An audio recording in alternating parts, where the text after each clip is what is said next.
नई कहानी के साथ। कहानी का क्या नाम है? दूसरे को जज करना बंद करें। जज करना समझते हैं ना? मतलब कोई घटना को देख के किसी के बारे में सोचना कि वो आदमी सही है कि गलत है। कहानी का शुरुआत है कहानी सुना करने से होता है। मतलब एक क्लास में आप लोग की तरह बच्चे बैठे होते हैं, ठीक है, और एक प्रोफेसर कहानी सुना रहा होता है। कहानी क्या होता है? कहानी में एक हस्बैंड और वाइफ क्या कहते हैं, जहाज होता है, पानी वाला जहाज, उसमें बैठ के कहीं जा रहे होते हैं, ठीक है।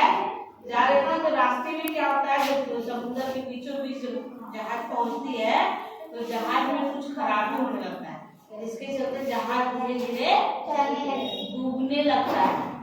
तो जहाज का कैप्टन बोलता है कि आप लोग सब जल्दी से जल्दी जहाज को खाली करिए, नहीं तो जहाज ये डूबने वाला है। फटाफट मतलब नाव जो छोटा नाव होता है उसका रिस्क किया जाता है और सारे यात्री धीरे धीरे उस बड़े जहाज से उतर के छोटे से नाव में, जितना नाव था सब उतर के चले जाते हैं। लास्ट में दो कपल बचते हैं, मतलब हस्बैंड और वाइफ।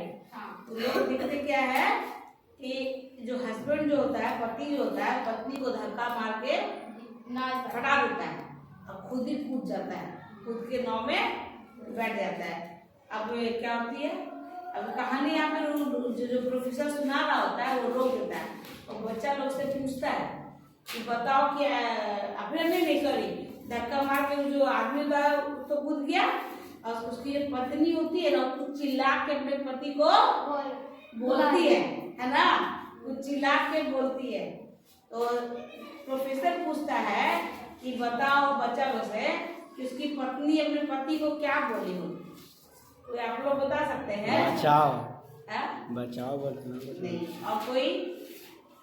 तो उसमें से प्रोफेसर जब बच्चा मुझसे पूछता है तो एक बच्चा बोलता है, बोल रही होगी बदमाश कमीने, तुमने मुझे छोड़ दिया, धोखा दे दिया। दूसरा बच्चा बोलता है मैं तुमसे नफरत करती हूँ, तुमने मुझे धोखा दिया, है ना। एक पति अपने जान बचाता है, अपनी पत्नी को छोड़ के भाग जाता है, ये धोखा देना ही हुआ ना। लेकिन उन बच्चों में एक बच्चा चुपचाप बैठा हुआ था। तो प्रोफेसर बोलता है उससे कि तुम बताओ बेटा तुमको क्या लगता है? तो बेटा बोलता है कि हो सकता है वो बोल रही होगी कि मेरे बच्चे का ख्याल रखना। प्रोफेसर बोलता है कि तुम जानते हो कहानी क्या? नहीं। तो तुम कैसे जानते हो उसका उत्तर?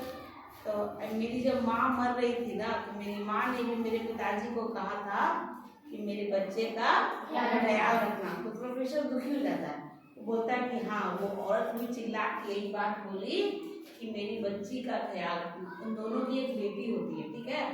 कहानी यहाँ पे खत्म नहीं होती है, कहानी आगे बढ़ती है। वो आदमी अपना घर वापस आ जाता है जी, लाइफ आगे चलती है, धीरे धीरे लड़की बड़ी हो जाती है, उसकी बेटी, वो अपनी बेटी को पाल पोस के बड़ा करता है, उसकी शादी हो जाती है। फिर एक समय आता है कि वो आदमी भी मर जाता है, ठीक है, मर जाता है। फिर कुछ दिन बाद जो उसकी जो बेटी थी वो अपना घर आई हुई रहती है। तो घर को क्या कर रही थी, साफ कर रही थी ना। तो घर को साफ कर रही थी तो उसको एक डायरी मिलती है पापा ने।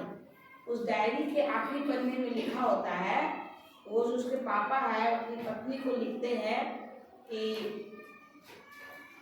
उस दिन जब समुद्र में जहाज डूब रहा था तो मेरा भी बहुत मन किया था कि मैं भी तुम्हारे साथ इस सागर में समा जाऊं, मतलब मैं भी डूब जाऊं, मैं भी बच ना पाऊँ। लेकिन मेरी एक मजबूरी कि मैं कैसे ना मरूं, हमारी एक बेटी है, उसका ख्याल रखना बहुत जरूरी है। और मैंने तुम्हें धक्का इसलिए दिया क्योंकि तुम बीमार थे, ऐसे भी कुछ दिनों बाद तुम मर जाती।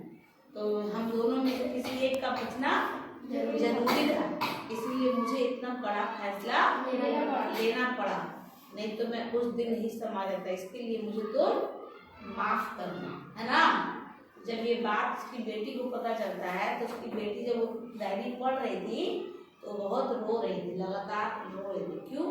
क्योंकि उसकी बेटी के दिमाग में भी यही बात बचपन से चल रहा था कि मेरे पापा ने मेरी माँ को धोखा क्यों दिया।